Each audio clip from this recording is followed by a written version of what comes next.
Students, आज मैं आपको फैक्टर अफेक्टिंग एक्सप्लेन करने जा रही हूँ। इलास्टिसिटी ऑफ डिमांड में कौन से फैक्टर्स अफेक्ट करते हैं। ओके, देखिए सबसे पहले तो इलास्टिसिटी ऑफ डिमांड की मीनिंग को रिवाइज करते हैं। इसमें क्या था कि कुछ भी जो चेंज रहता है प्राइस में, वही चेंज डिमांड, उसके अकॉर्डिंग डिमांड में भी चेंजेस होते हैं। तो जैसे देखिए, नेचर ऑफ गुड्स रहता है नेसेसरीज, कंफर्टेबल एंड लग्जरी। इनके कारण देखिए, demand elastic of necessary is inelastic because its demand is independent of increase or decrease price. Decrease in price, demand elasticity of comfortable goods is moderately elastic, while देखिए जो comfortable goods रहते हैं उनकी elastic रहती है और जो luxuries goods रहते हैं उनकी ज़्यादा इलास्टिक रहती है। ओके, डिमांड तीन टाइप के गुड्स रहते हैं। नेसेसरीज जैसे फूड, क्लॉथ, शेल्टर, जो हमारी ज़रूरी है।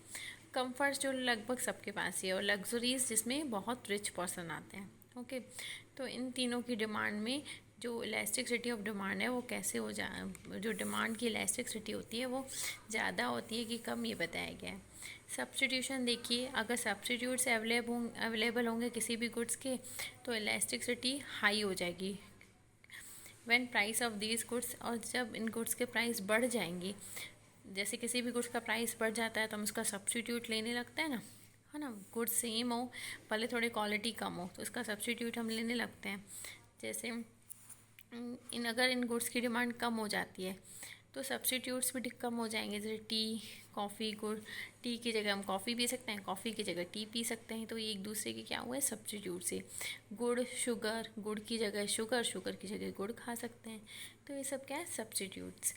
Alternative usage, when goods could be used only in one way. देखिए, अगर कोई भी गुड्स एक वन वे में यूज़ किए जा रहे हैं तो डिमांड इनइलास्टिक हो जाती है।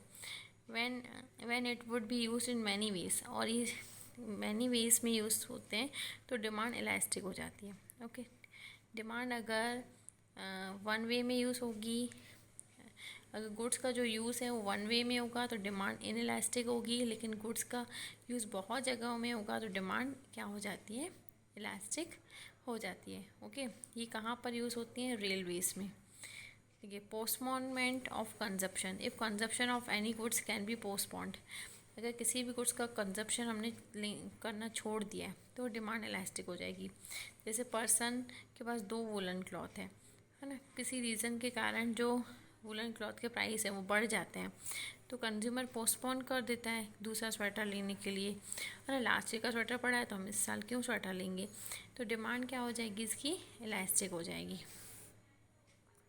एक्सपेंडिचर अमाउंट, देखिए एक्सपेंडिचर अमाउंट में क्या रहता है, goods on which large a part of income is spend. देखिए, वो गुड्स जिसमें बहुत इनकम लगती है, खर्च होती है, तो हाईली डिमांड होते हैं, है ना, इलास्टिक होते हैं। और small part of income is spend, और जिसमें कम पैसा लगता है तो वो इनइलास्टिक होती है।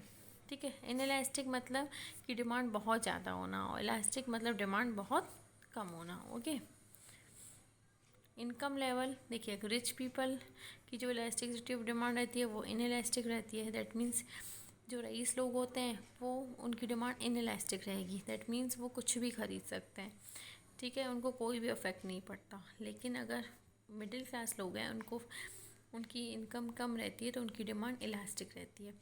ओके स्टूडेंट्स, देखिए 6 पॉइंट मैंने एक्सप्लेन कर दिए और 6 पॉइंट सफिशेंट है आपके लिए।